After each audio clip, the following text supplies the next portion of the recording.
Welcome to Audiobook Heaven.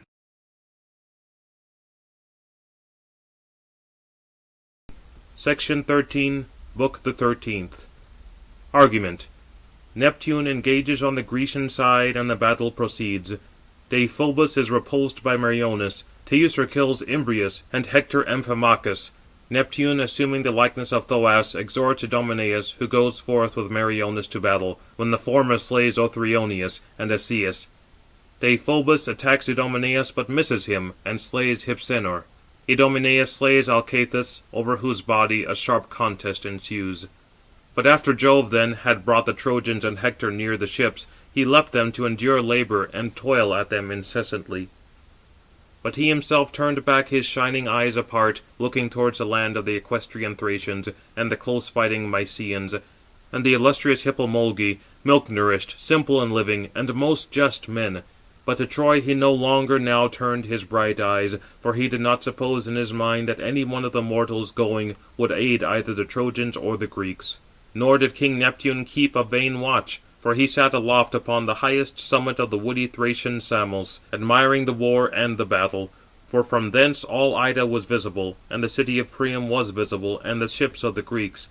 Then coming out of the sea, he sat down and pitied the Greeks, subdued by the Trojans, and was very indignant with Jove. But presently he descended down from the rugged mountain, rapidly advancing on foot, and the high hills and woods trembled beneath the immortal feet of Neptune advancing. Thrice indeed he strode, advancing, and with the fourth step he reached Ægea, his destined goal. There distinguished mansions, golden, glittering, ever incorruptible, were erected to him in the depths of the sea. Coming thither, he yoked beneath his chariot the brazen-footed steeds, swiftly flying, crested with golden manes. But he himself placed gold around his person, took his golden lash, well wrought, and descended his chariot. He proceeded to drive over the billows, and the monsters of the deep sported beneath him on all sides from their recesses, nor were ignorant of their king. For joy the sea departed, and they flew very rapidly, nor was the brazen axle moist beneath. And his well-bounding steeds bore him to the ships of the Greeks. Now there is an ample cave in the recesses of the deep sea, between Tenedos and rugged Imbrus. There earth-shaking Neptune stopped his horses, loosing them from the chariot, and cast beside them ambrosial fodder to eat. And round their feet he threw golden fetters, irrefragable, indissoluble, that they might there steadily await their king returning. But he departed towards the army of the Greeks.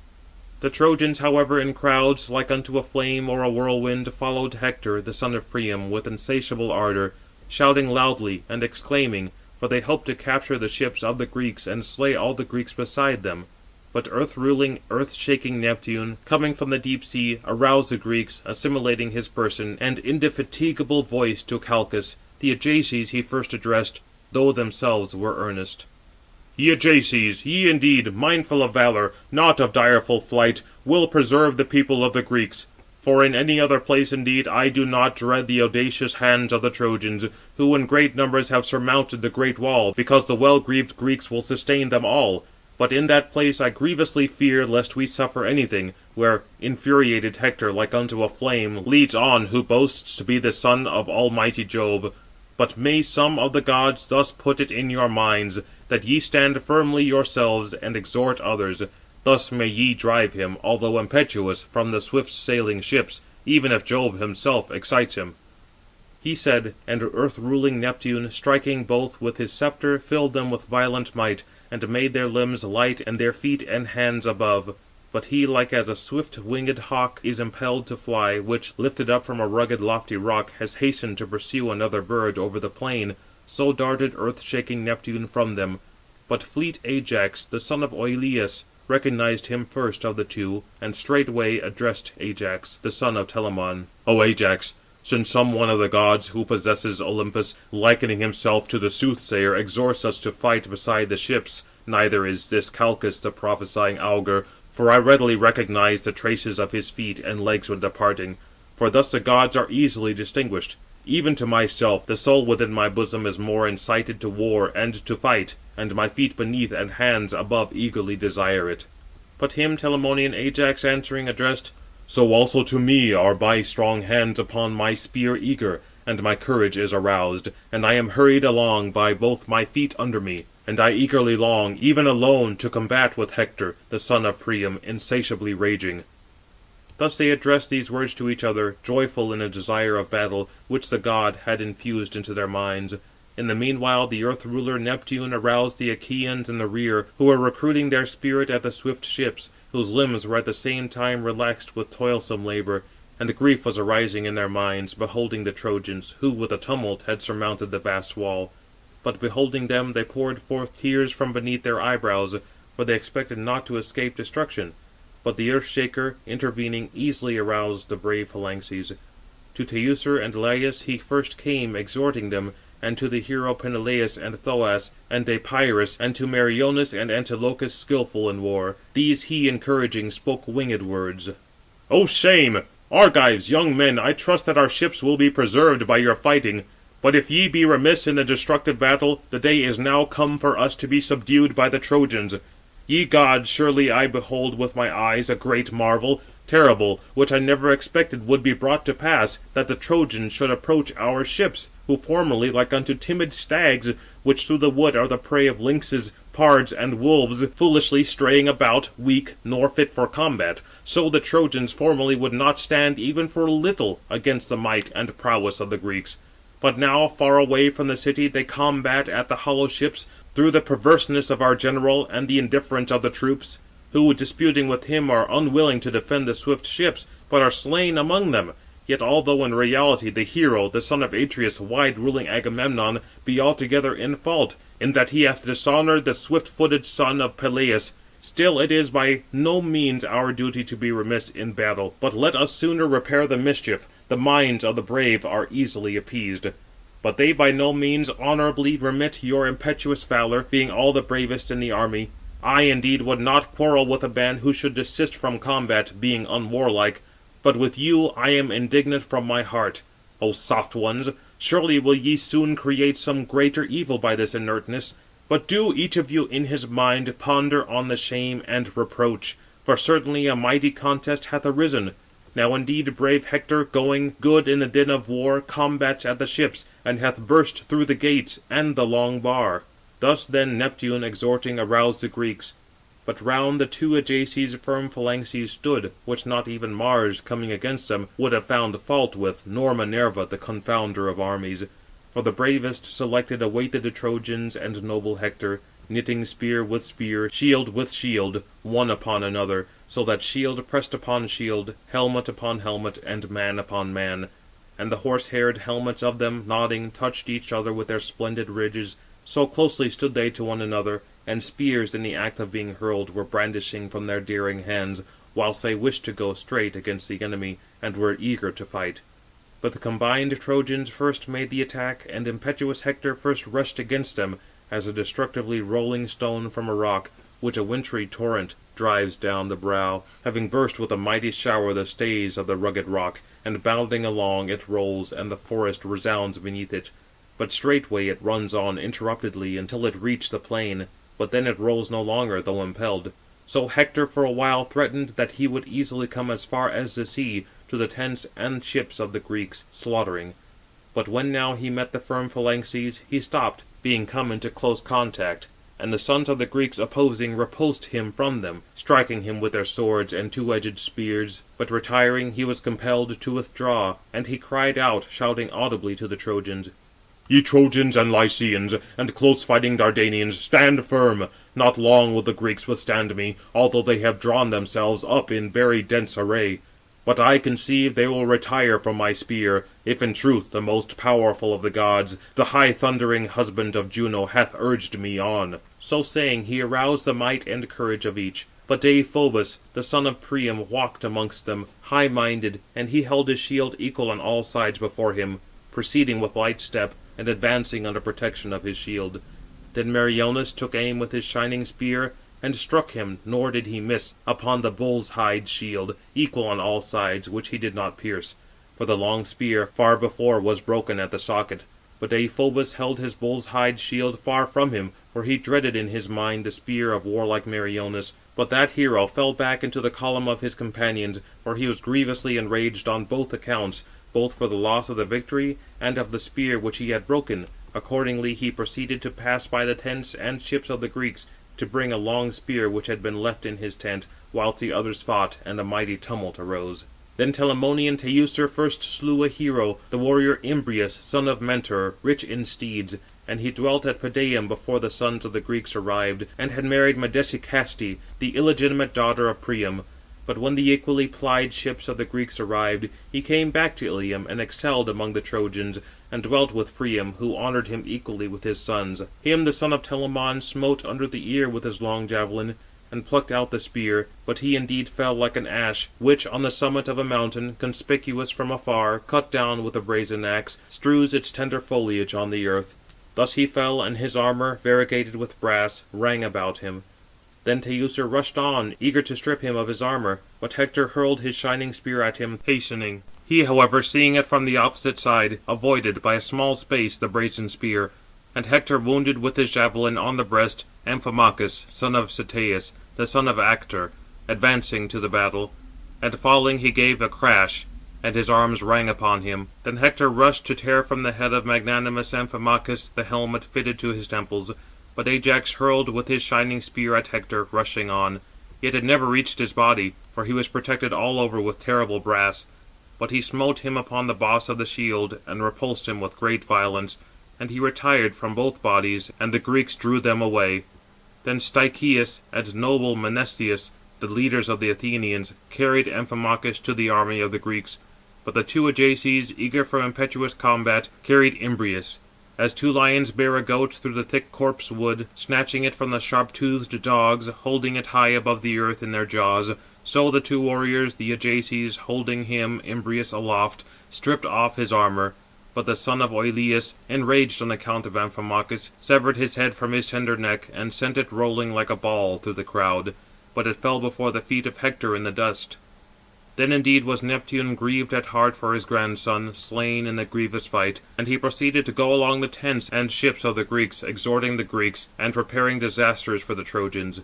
But spear-renowned Idomeneus then met him, returning from a companion who had lately come to him from the battle, wounded in the ham with a sharp brass, whom his comrades had carried in. And he, having given directions to the surgeons, was returning from his tent, for he still desired to participate in the fight. Him King Neptune addressed, assimilating himself as to his voice to Thais, son of Andræmon, who governed the Ætolians throughout all Pleuron and lofty Calydon, and who was honoured by the people as a god. Idomeneus, thou counsellor of the Cretans, where indeed are the threats gone, with which the sons of the Greeks threatened the Trojans? Whom again in turn Idomeneus, the leaders of the Cretans, addressed. No man, O Theos, as far as I know, is at present to blame, for we are all skilled in warring. Neither does disheartening fear detain any one, nor does any one, yielding to sloth, shirk evil strife. But thus doubtless it will be agreeable to the all-powerful son of Saturn, that here, far away from Argos, the Greeks shall perish inglorious. But Thoas, for formerly thou wast warlike, and urged on others when thou didst behold them negligent, so now desist not thyself, but exhort each man. But him earth-shaking Neptune then answered, Never may that man, O Idomeneus, return from Troy, but let him here be the sport of the dogs, whosoever voluntarily this day shall relax from fighting. But come, taking up arms, advance hither. For it behooves us to hasten these things, if we may be of any service, although but two. For useful is the valour of men, even the very pusillanimous if combined, whereas we both understand how to fight even with the brave. So saying, the god departed again to the toil of heroes. But Idomeneus, when now he had reached his well-made tent, put on his rich armour round his body, and seized two spears, and hastened to go, like unto the lightning, which the son of Saturn, seizing in his hand, brandishes from glittering Olympus, showing a sign to mortals. And brilliant are its rays. So shone the brass around the breast of him running. Then Meriones, his good attendant, met him yet near the tent, for he was going to fetch a brazen spear, and the strength of Idomeneus addressed him. Meriones, son of Molus, swift of foot, dearest of my companions, why comest thou thus, quitting the war and the contest? Art thou at all wounded, and does the point of a spear afflict thee? Or comest thou to me on my message? For I myself am not desirous to sit within my tent, but to fight. But him prudent Meriones in turn answered, Idomeneus, thou counsellor of the brazen-mailed Cretans, I come, if there be any spear left within thy tents, to take it, because I indeed have broken that which I formerly had, having struck the shield of ferocious Deïphobus. whom again in turn Idomeneus, leader of the Cretans, addressed: "Thou wilt find, if thou desirest to select from them, 21 spears standing in my tent against the shining walls, which I have taken from the slain Trojans; for I affirm that I do not fight with hostile men, standing at a distance from them. Hence I have both spears, and bossy shields, and helmets, and corslets, brightly polished." But him again prudent Meriones addressed in turn: "At my tent also and black ship are there many spoils of the Trojans, but they are not near, so that I might take them. For neither do I conceive that I am forgetful of valour, but I stand among the foremost in glory-giving battle, whenever the contest of war has arisen. I am rather unobserved, perhaps, when fighting by some other of the brazen-mailed Greeks, but I think that thou knowest me." Whom again Idomeneus, leader of the Cretans, addressed in turn: "I know what thou art as to valour. What necessity is there for thee to enumerate these things? For if now all we the bravest at the ship should be selected for an ambuscade, where the courage of men is especially distinguished, where both the coward as well as the brave man is made apparent, for the complexion of the coward on the one hand is changed from this to that, nor is his heart calm within his bosom, so that he can rest without trembling, but he shifts his position, and sits upon both his feet, whilst his heart greatly palpitates within his breast, as he is expecting death, and the chattering of his teeth arises. But neither is the complexion of the brave man changed, nor is he at all disturbed, after he first sits down in the ambush of heroes, but he burns to be mingled with all haste in direful fight. No one, in that case, would find fault with thy courage and might. For if labouring in the battle thou wert wounded from a distance, or smitten in close fight, the weapon would not fall upon thy neck behind, nor upon thy back, but it would pierce through either thy breast or thy stomach as thou wast rushing forward amid the conflict of foremost combatants. But come, no longer let us speak of these things, standing like infatuated persons, lest perhaps some one chides us inordinately, but do thou, going to the tent, take a strong spear." Thus he spake, and Meriones, equal to swift Mars, quickly took from the tent a brazen spear, and he went along with Idomeneus, very eager for war. But as man-destroying Mars enters the battle, with whom terror, his dear son, at the same time powerful and undismayed, follows, who strikes fear into the warrior even of resolute soul, these indeed are armed from Thrace, along with the Ephyri, or with the magnanimous Phlegians. Neither do they hear both, but they give glory to one or the other. So Meriones and Idomeneus, leaders of heroes, advanced to battle, equipped with helmets of glittering brass. And Meriones first addressed him in these words: "Son of Deucalion, where dost thou meditate to enter the throng? To the right of all the army, or at the centre, or upon the left? Since nowhere else in the battle do I conceive that the long-haired Greeks so much require support." But him Idomeneus, the leader of the Cretans, in turn addressed: "Among the centre ships indeed there are others to aid them, both the Ajaces and Teucer, who is the most skilful of the Greeks in archery, and brave also in standing fight, who will sufficiently harass even to satiety Hector, the son of Priam, although most urgent of battle, and although being very gallant.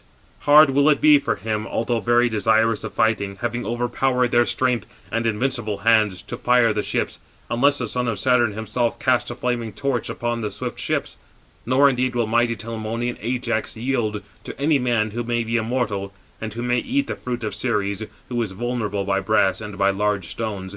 Not even to warlike Achilles would he give way, at least in standing fight, but in speed he is by no means able to contend with him. Guide us, therefore, to the left of the army, that we may quickly know whether we shall afford glory to any one, or any one to us." Thus he spoke. But Meriones, equal to rapid Mars, began to proceed, until he came to that part of the army whither he had ordained him.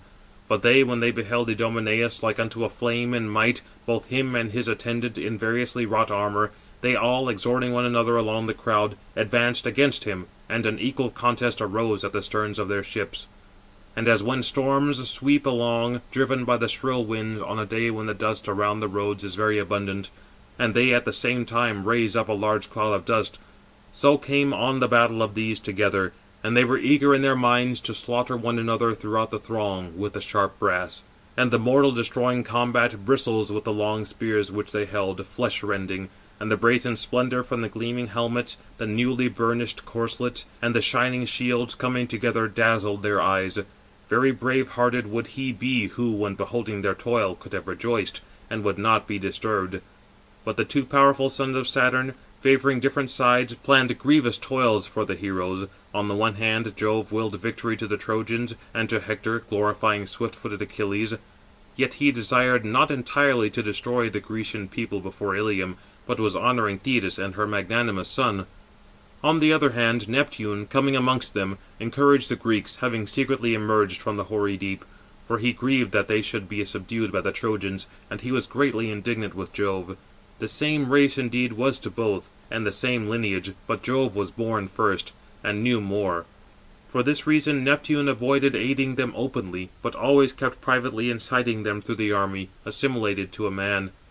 They indeed alternately stretched over both a cord of vehement contest and equally destructive war, irrefragable and indissoluble, which relaxed the knees of many. Then, although half hoary Idomeneus, encouraging the Greeks, rushing upon the Trojans, created night, for he slew Orythionius, who had come from Cabesus, staying within Priam's house.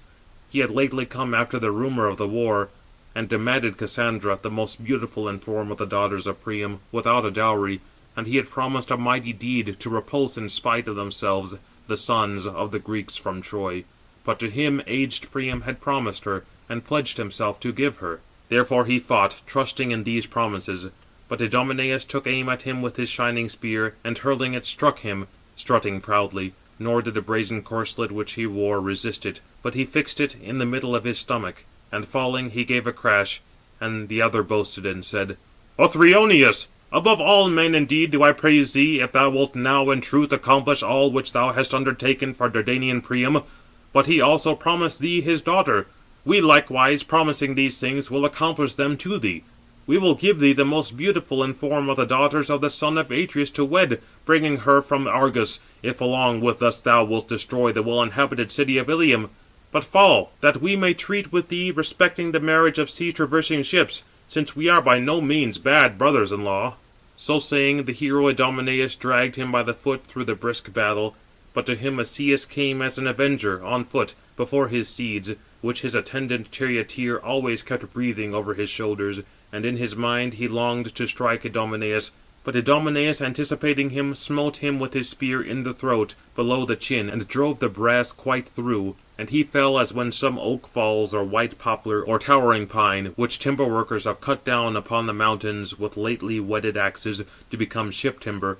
So he lay, stretched out before his horses and chariot, gnashing his teeth, grasping the bloody dust.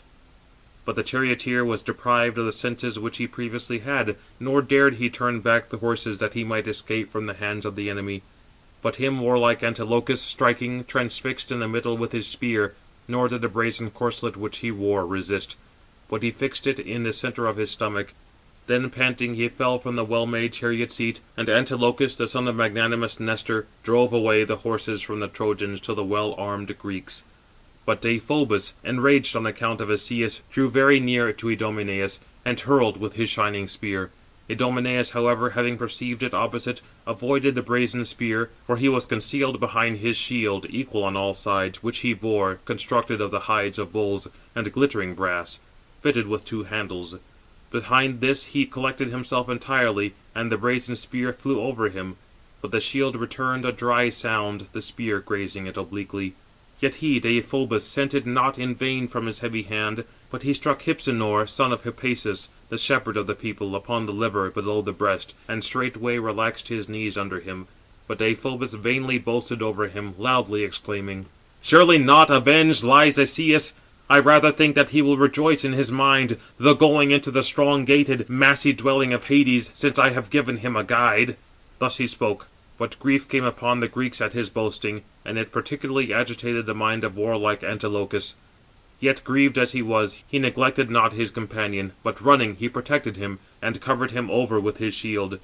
Him then his 2 dear companions, Mecisteus, son of Achilles, and noble Alastor supporting, bore to the hollow ships, deeply groaning.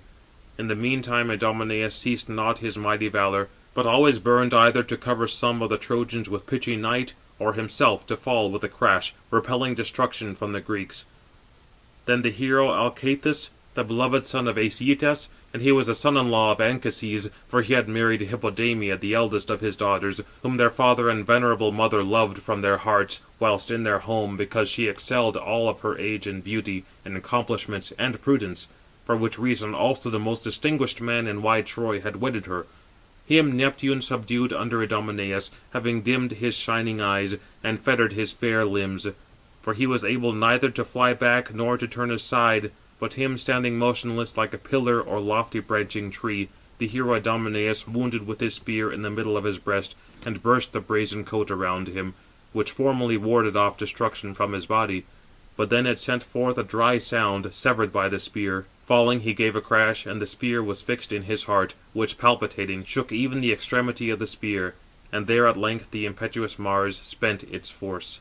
But Idomeneus boasted prodigiously over him, loudly exclaiming, "Deïphobus, do we judge rightly that it is a fair return, that 3 should be slain for 1, since thus thou boastest?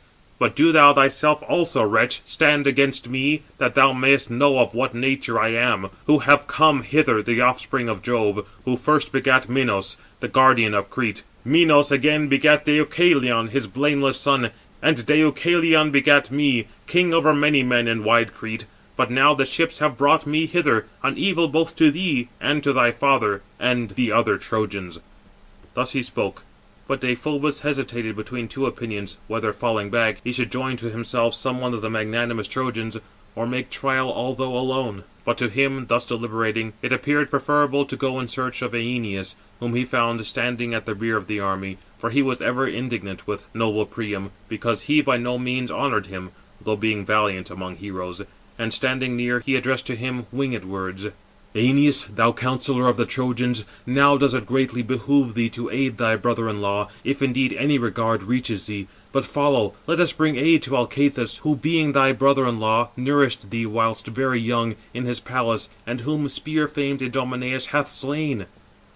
Thus he spoke, and roused the courage in his breast, and he, greatly desirous of battle, went to meet Idomeneus. Yet fear seized not Idomeneus like a tender boy, but he stood still, like a boar in the mountains, confident in his prowess, and who abides the mighty din of men, advancing against him in a desert place, and bristles up his back. His eyes too gleam with fire, and he whets his teeth, eager to keep at bay both dogs and men. So spear-renowned Idomeneus awaited Æneas, swift in the battle din, coming against him, nor retired. But he shouted to his companions, looking to Ascalaphus, and Aphareus, and Deipyrus, and Meriones, and Antilochus, skilful in fight. Exhorting these, he addressed to them winged words: "Hither, my friends, and aid me alone, for I greatly dread swift-footed Æneas rushing on, who is coming upon thee, who is very powerful to slay men in battle, and possesses the bloom of youth, which is the greatest strength. For if we were of the same age with the spirit that I now possess, quickly would either he bear off great glory, or I would." Thus he spoke. But they all, having one determination in their minds, stood near him, inclining their shields upon their shoulders. Æneas, on the other hand, animated his companions, looking towards Deïphobus, Paris, and noble Agenor, who together with himself were leaders of the Trojans.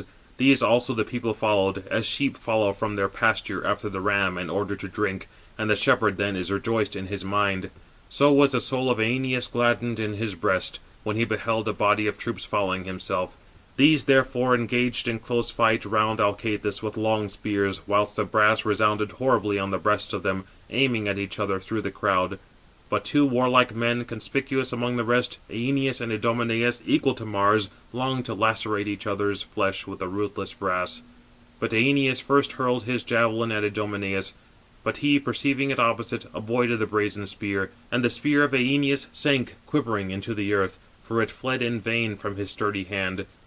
Idomeneus next smote Oenomus in the middle of the stomach, and the spear burst the cavity of his corslet, and penetrating drank his entrails through. But falling amid the dust, he grasped the earth with the hollow of his hand. Then Idomeneus plucked out the long spear from his body, but was unable to tear off the other rich armour from his shoulders, for he was pressed hard by weapons.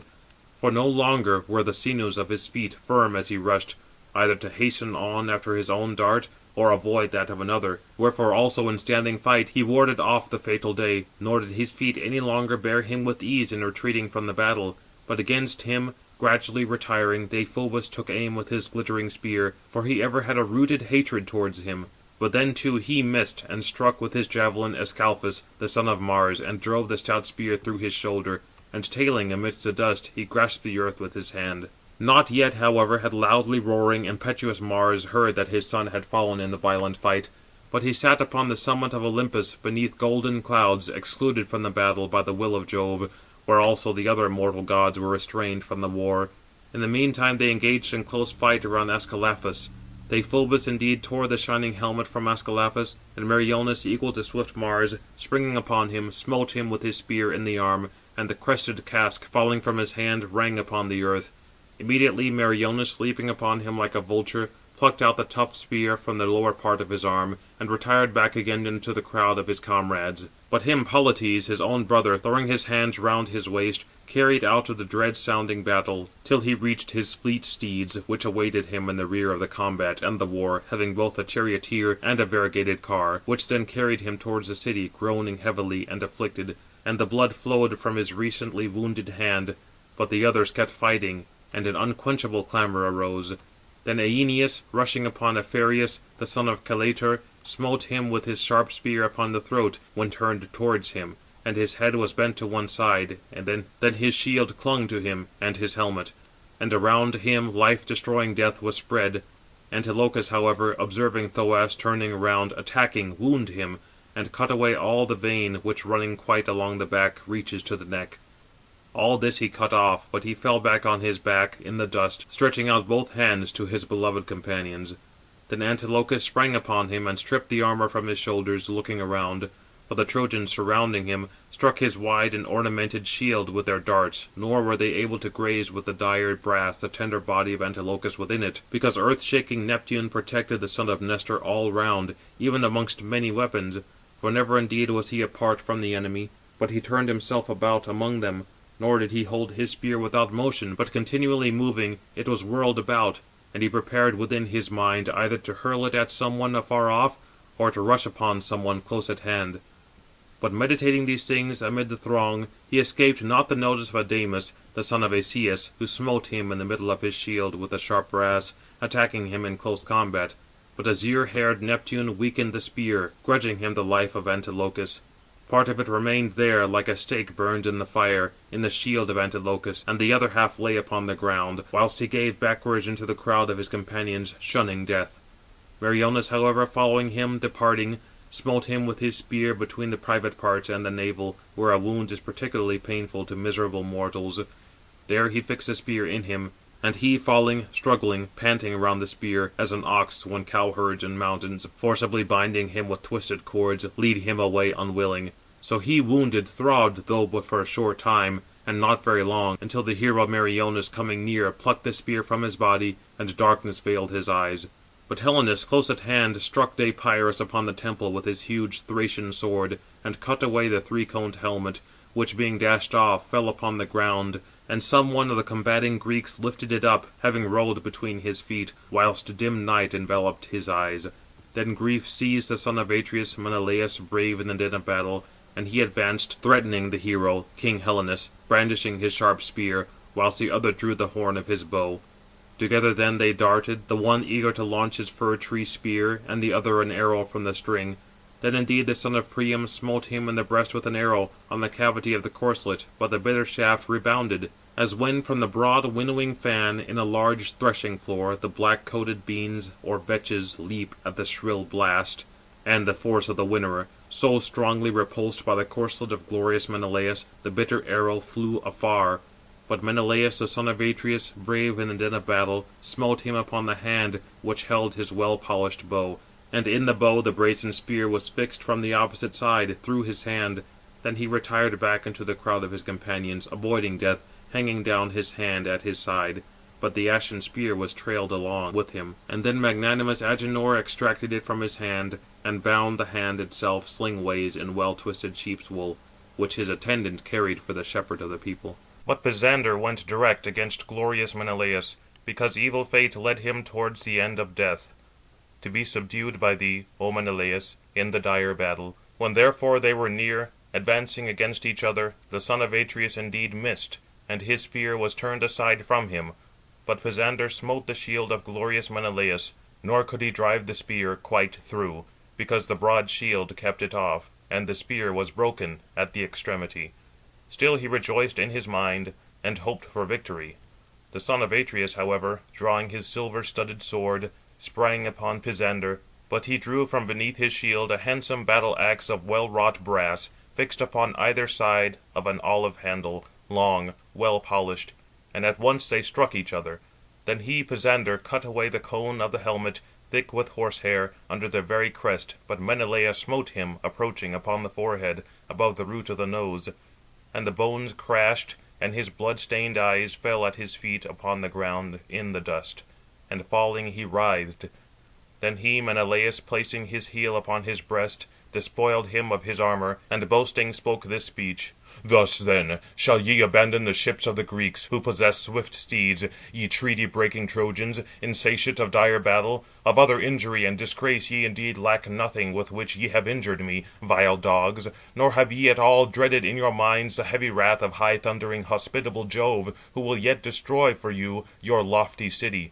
Ye who unprovoked departed, carrying off my virgin spouse, and much wealth, after ye had been hospitably received by her.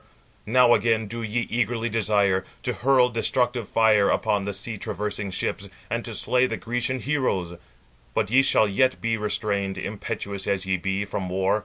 O Father Jove, assuredly they say that thou excellest all others, men and gods, in prudence, yet from thee do all these things proceed. How much dost thou gratify these insolent Trojan men, whose violence is ever pernicious, and who cannot be satisfied with war, equally destructive to all? Of all things is there satiety, of sleep, of love, of sweet singing, and of faultless dancing, with which one would much more readily satisfy his desire than with war. But the Trojans are insatiate of battle." So saying, having stripped the bloody armour from the body, illustrious Menelaus gave it to his companions, whilst he, advancing, was again mixed with the foremost combatants. Then Harpalion, the son of King Pylaemenes, who had then followed his dear father to wage war at Troy, leaped upon him, nor returned he back to his native land. He it was who then, close at hand, struck the middle of Atrides' shield with his lance, nor was he able to drive it quite through the brass, but he retired back into the crowd of his companions, avoiding death, looking around on all sides, lest anyone should touch his body with a spear. Meriones, however, shot a brazen-pointed arrow at him retreating, and struck him upon the right hip, and the arrow penetrated to the other side, through the bladder, below the bone. Sinking down, therefore, in the same place, breathing out his life in the arms of his beloved companions, like a worm he lay stretched upon the ground, whilst his black blood flowed, and moistened the earth. Around him the magnanimous Paphlagonians were employed, and lifting him up upon a chariot, they bore him to sacred Ilium, grieving. And with them went his father, shedding tears, but no vengeance was taken for his dead son. But Paris was greatly enraged in his soul on account of his being slain, for he had been his guest among many Paphlagonians. Wherefore, enraged on his account, he sent forth a brazen arrow. Now there was one Euchaenor, son of the diviner Polyidus, wealthy and brave, inhabiting a dwelling at Corinth, who, well knowing his fatal destiny, had arrived in a ship. For often had Polyidus, good old man, told him that he would perish in his halls of a grievous disease, or be subdued by the Trojans among the ships of the Greeks. Wherefore he avoided at once the severe moct of the Achaeans, and odious disease, that he might not suffer sorrows in his mind. Him Paris smote below the jaw and the ear, and his spirit quickly departed from his members, and hateful darkness seized him. Thus indeed they fought like unto a burning fire. But Hector, dear to Jove, had not learned, nor knew at all how at the left of the ships his people were being slaughtered by the Greeks, for the victory was on the point of being the Grecians'. So much did earth-shaking Neptune encourage the Greeks, and moreover himself assisted with his strength. But he, Hector, pressed on where first he had sprung within the gates and walls, breaking the thick ranks of the shielded Greeks. There were the ships of Ajax and Protesilaus drawn up upon the shore of the hoary sea, but above them the wall was built very low. There themselves and their horses were most impetuous in the combat. There the Boeotians and long-robed Ionians, the Locrians, the Pythians, and the illustrious Epeans restrained him from the ships, fiercely rushing on, but were unable to drive away from them noble Hector, like unto a flame.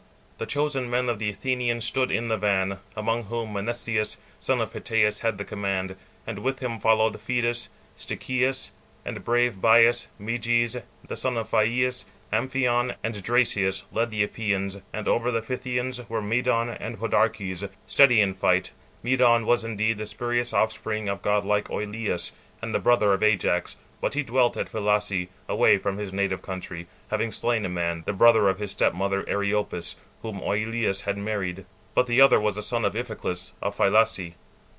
These in arms before the magnanimous Pythians fought among the Boeotians, defending the ships.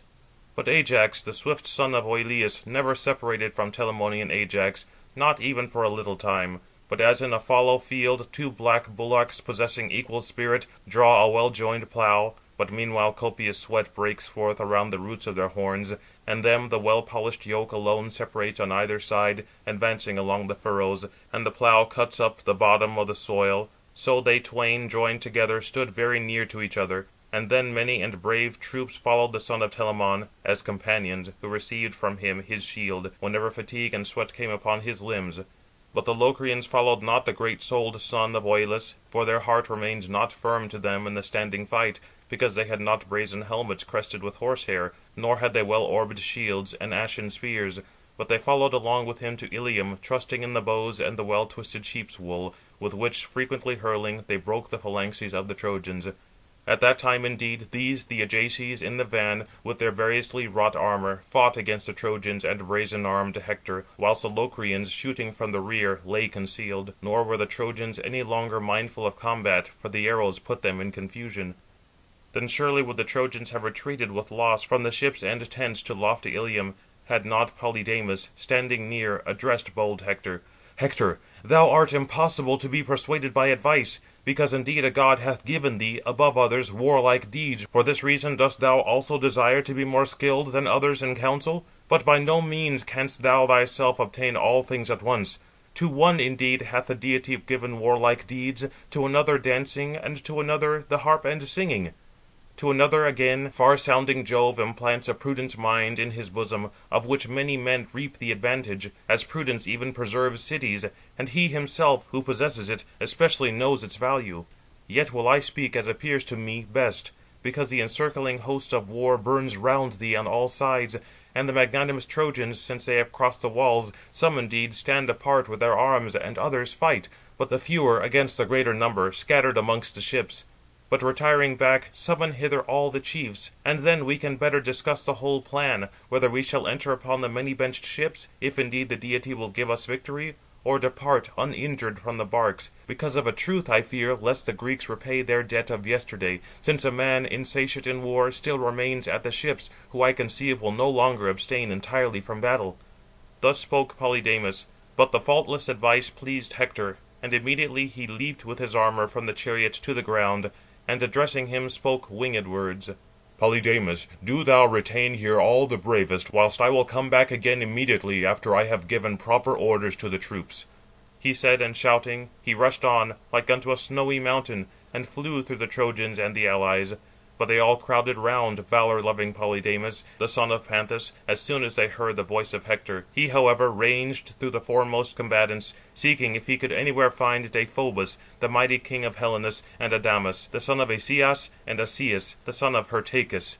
Some he found no longer quite unhurt, nor yet destroyed, whilst others again lay at the sterns of the ships of the Greeks, having lost their lives by the hands of the Greeks. And others were stricken or wounded within the wall. But he quickly found noble Alexander, the husband of fair-haired Helen, on the left of the lamentable battle, cheering of his companions, and encouraging them to fight. And standing near, he addressed him with reproachful words.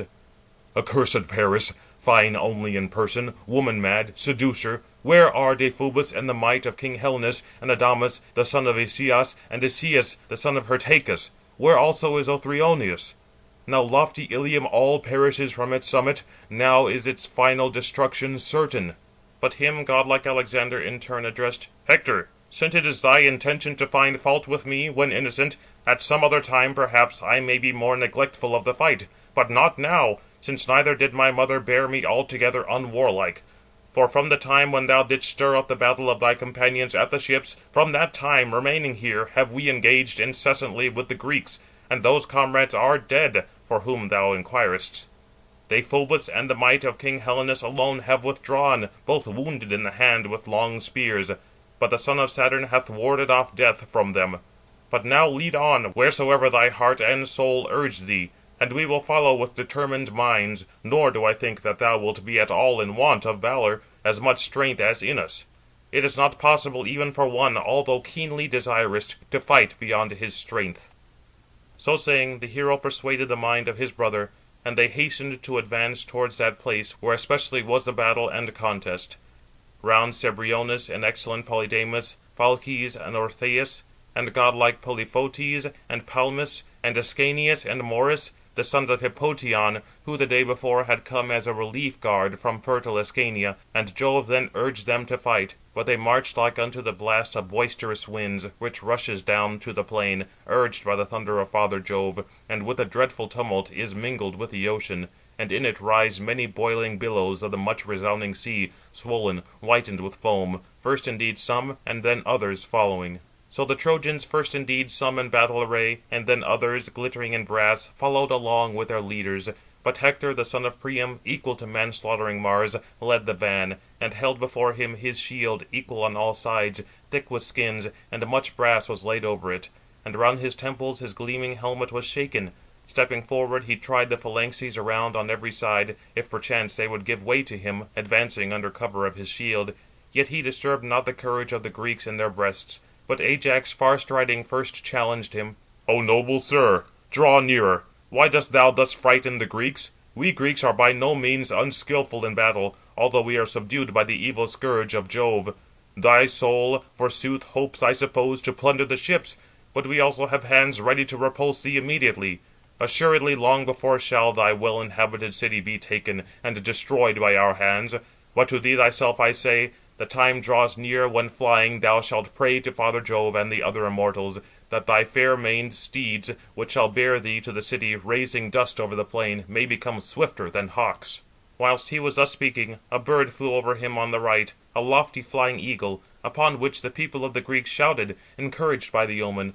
But illustrious Hector replied, "O babbling and vain-boasting Ajax, what hast thou said? Would that I were as sure of becoming for ever the child of aegis-bearing Jove, that the venerable Juno had borne me, and that I were honoured as Minerva and Apollo are honoured, as that this day now certainly brings destruction upon all the Greeks, and among others thou shalt be slain, if thou wilt dare to abide my long spear, which shall tear for thee thy dainty person, and thou shalt satiate the dogs and birds of the Trojans with thy fat and flesh, falling at the ships of the Greeks."